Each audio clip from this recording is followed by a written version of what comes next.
Hi, I'm Jay, and this is the GeneralAire 1137 fan-powered humidifier.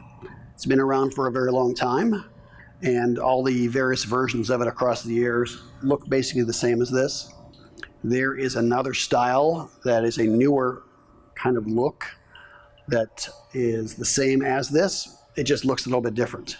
And all the fan-powered GeneralAire humidifiers basically operate the same.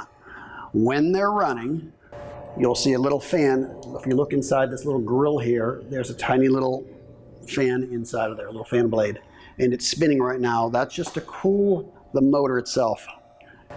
There is a larger fan blade that we can't see that's hiding inside of the box here. And what that fan blade is doing is it's sucking hot, dry air out of this furnace supply plenum.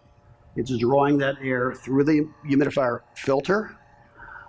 It's then picking up moisture in the air, and that humid air is then being blown back into the ductwork. So it's kind of cycling the air, taking air out of the ductwork, humidifying it, dumping it back into the ductwork.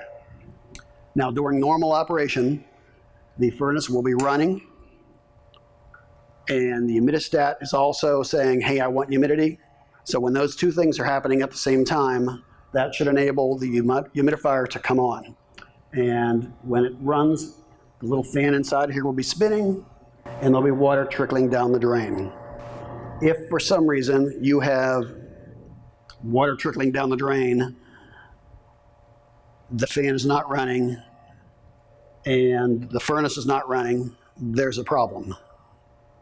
It shouldn't be happening. So normal operation again, the furnace is running, the furnace blower is on right now. The humidistat says, hey, I want moisture.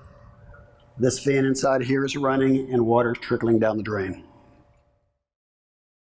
Thanks for watching. For this and other videos, visit us at generalaireparts.com.